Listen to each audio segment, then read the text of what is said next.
नमस्कार विद्यार्थी मित्रांनो, अभिनव स्टडीजमध्ये आपलं पुन्हा एकदा स्वागत.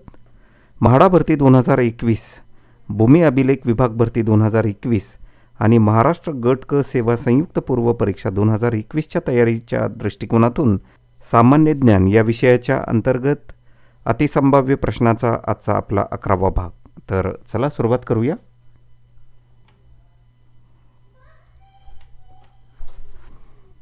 पहिला प्रश्न आहे, वेल्थ ऑफ नेशन्स हा ग्रंथ खालीलपैकी कोणी लिहिला?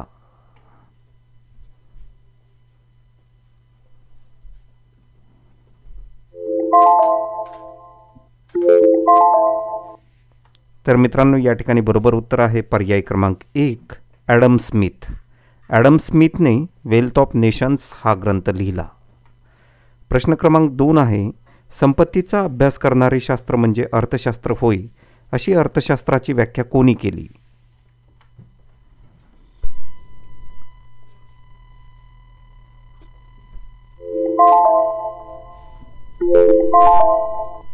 मित्रांनो, या ठिकाणी बरोबर उत्तर आहे पर्याय क्रमांक 3, ॲडम स्मिथ.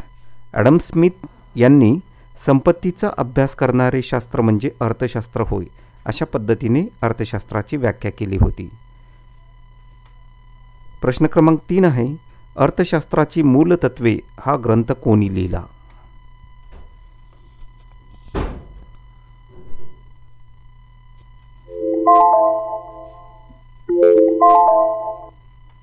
या ठिकाणी बरोबर उत्तर आहे पर्याय क्रमांक 3, डॉक्टर अल्फ्रेड मार्शल.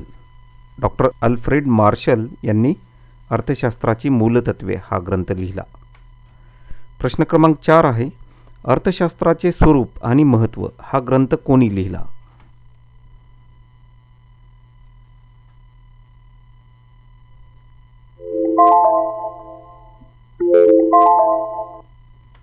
बरोबर उत्तर आहे पर्याय क्रमांक 2, लियासेन रॉबिन्स. प्रश्न क्रमांक 5 आहे, खालीलपैकी कोणत्या प्रकारच्या अर्थव्यवस्थेत उत्पादनाची साधने व व्यवस्थापन हे खाजगी मालकीचे असते?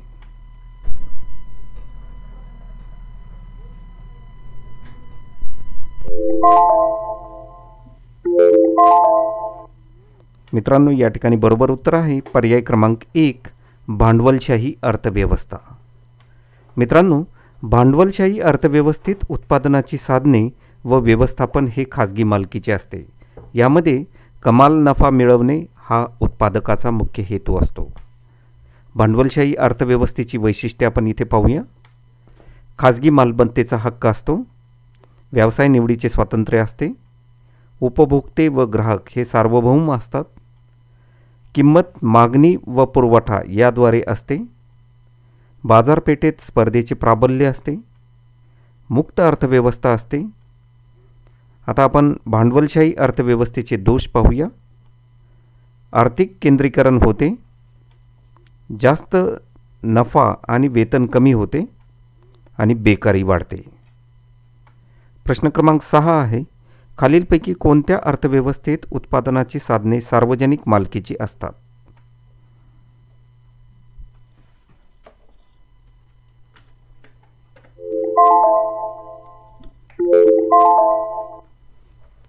या ठिकाणी बरोबर उत्तर आहे पर्याय क्रमांक 2, समाजवादी अर्थव्यवस्था.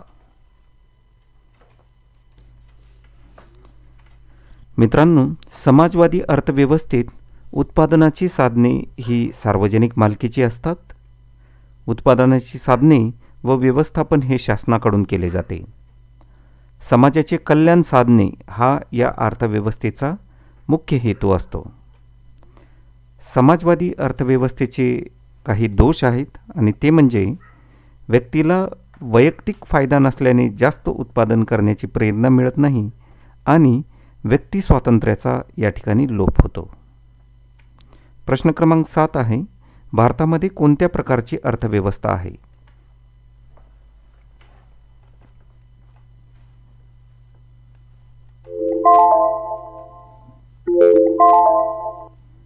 या ठिकाणी बरोबर उत्तर आहे पर्याय क्रमांक 3, संमिश्र अर्थव्यवस्था.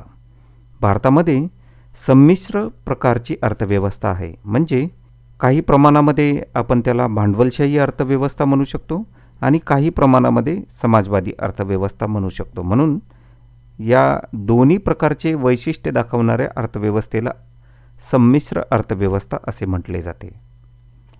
प्रश्न क्रमांक 8 आहे, भारतीय अर्थव्यवस्था प्रामुख्याने डॅश डॅशवर अवलंबून आहे.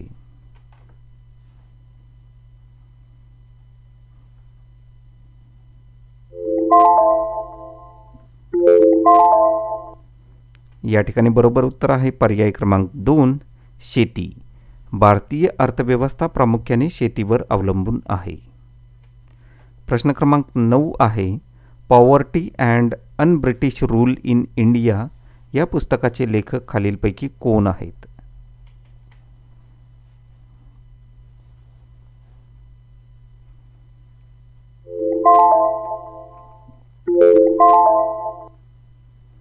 तर या ठिकाणी बरोबर उत्तर आहे पर्याय क्रमांक 2 दादाभाई नौरोजी. प्रश्न क्रमांक 10 आहे, तांदूळ उत्पादनात भारताचा जगात डॅश डॅश क्रमांक लागतो.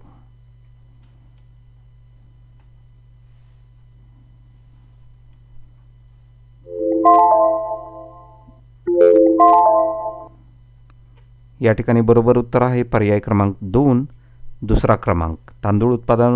तांदूळ उत्पादनामध्ये भारताचा दुसरा क्रमांक लागतो.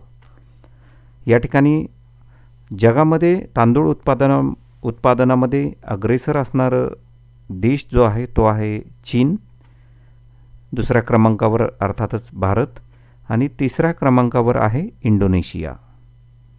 प्रश्न क्रमांक 11 आहे, ज्वारी उत्पादनात भारतात प्रथम क्रमांकावर असणारे राज्य कोणते?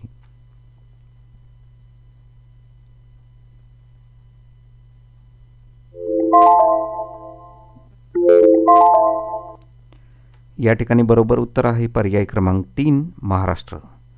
महाराष्ट्राचा ज्वारी उत्पादनामध्ये भारतात पहिला क्रमांक लागतो. प्रश्न क्रमांक 12 आहे, भारतात पशुगणना दर डॅश डॅश वर्षांनी केली जाते.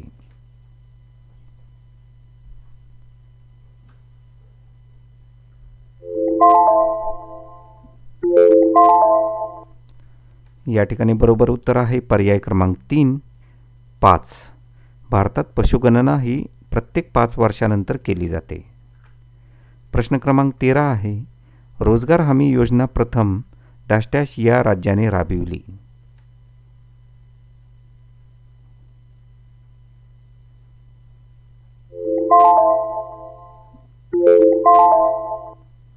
या ठिकाणी बरोबर उत्तर आहे पर्याय क्रमांक 4 उत्तर प्रदेश. रोजगार हमी योजना राबवणारं प्रथम जे राज्य आहे भारतामध्ये ते आहे उत्तर प्रदेश. प्रश्न क्रमांक 14 आहे, भारतातील पंचवार्षिक योजनांची सुरुवात डॅश डॅश या वर्षी झाली.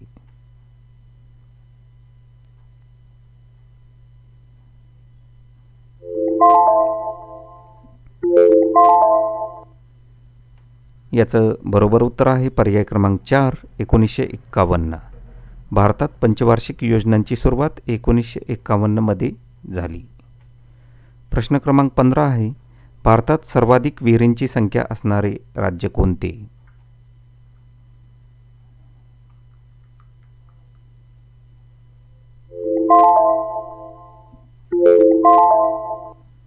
बरोबर उत्तर आहे पर्याय क्रमांक 2 गुजरात. प्रश्न क्रमांक 16, भारतात सर्वाधिक कूपनलिका असणारे राज्य कोणते?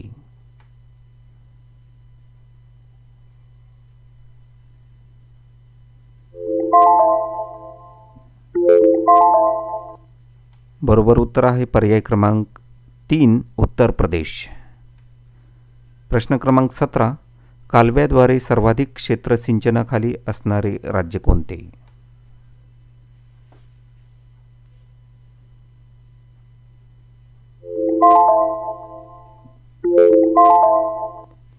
बरोबर उत्तर आहे पर्याय क्रमांक 1 तामिळनाडू. प्रश्न क्रमांक 18, भारतात सर्वाधिक क्षेत्र सिंचनाखाली असणारे राज्य कोणते?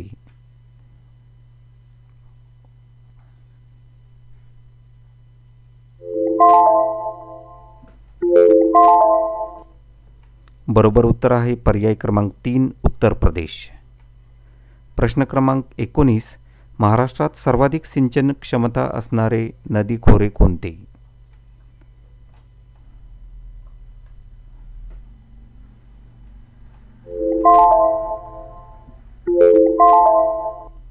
बरोबर उत्तर आहे पर्याय क्रमांक 3 वैनगंगा. प्रश्न क्रमांक 20 आहे, जागतिक हरित क्रांतीचे जनक कोणास म्हटले जाते?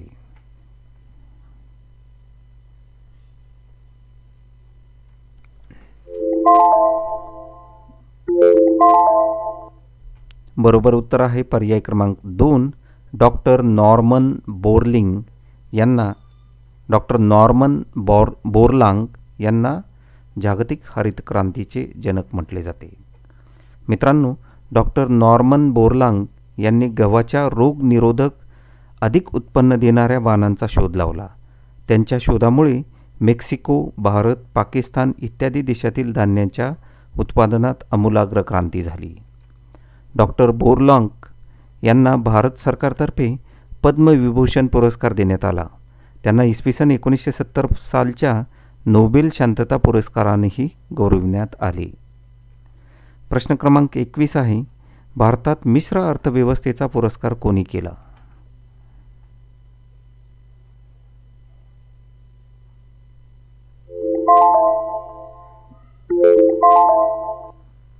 बरोबर उत्तर आहे पर्याय क्रमांक 3 पंडित जवाहरलाल नेहरू. प्रश्न क्रमांक 22 आहे, 1960-61 पासून कोणत्या क्षेत्राचा भारताच्या राष्ट्रीय उत्पादनातील वाटा सातत्याने घटत आहे?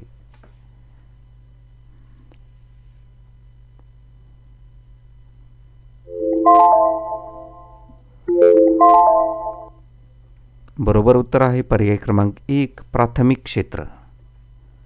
प्राथमिक क्षेत्र हे अर्थव्यवस्थेचे कृषी, वनीकरण, खाणकाम, शिकार आणि मासेमारी यासारख्या नैसर्गिक संसाधनाच्या माहिती आणि संग्रहात सामील असलेल्या सर्व क्रिया समाविष्ट आहेत.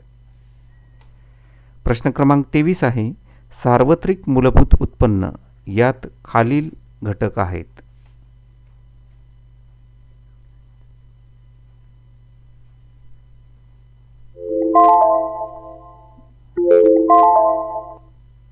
बरोबर उत्तर आहे पर्याय क्रमांक 4 वरीलपैकी सर्व, म्हणजे सार्वत्रिकता, बिनशर्तता, प्रतिनिधित्व हे तिन्ही घटक. प्रश्न क्रमांक 24, राज्य नियोजन आयोगाचे अध्यक्ष कोण असतात?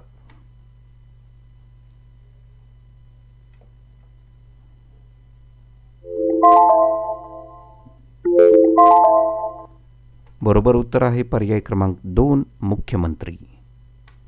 आणि प्रश्न क्रमांक 25, दामोदर खोरे योजना ही डॅश डॅश पंचवार्षिक योजनेची निष्पत्ती आहे.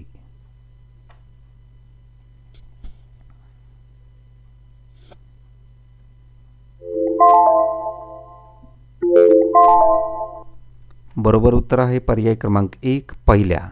मित्रांनो, पहिली पंचवार्षिक योजना जी 1951 पासून सुरू झाली, तर या पहिल्या पंचवार्षिक योजनेमध्ये मित्रांनो आजच्या भागातील शेवटचा प्रश्न आहे, हिराकूड योजना निर्मिती ही डॅश डॅश पंचवार्षिक योजनेची निष्पत्ती आहे.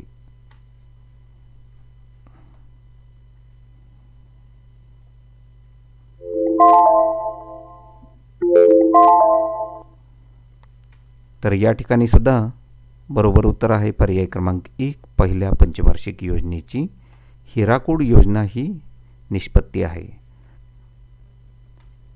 तर मित्रांनो, या ठिकाणी आजच्या भागामध्ये आपण अर्थशास्त्राशी निगडीत अतिसंभाव्य प्रश्न हे स्पष्टीकरणासहित पाहिले. मित्रांनो, हा व्हिडिओ आपल्याला आवडला असेल तर अवश्य लाईक करा. आपल्या मित्रमैत्रिणींपर्यंत हा व्हिडिओ शेअर करायला विसरू नका. आणि अशाच पद्धतीने स्पर्धा परीक्षांवर आधारित आमच्या अभिनव स्टडी चॅनेलवरती नवीन अपलोड केलेल्या व्हिडिओचे नोटिफिकेशन आपल्याला मिळण्यासाठी आमच्या चॅनलला अवश्य सबस्क्राईब करा आणि बेल आयकॉनला प्रेस करा. धन्यवाद.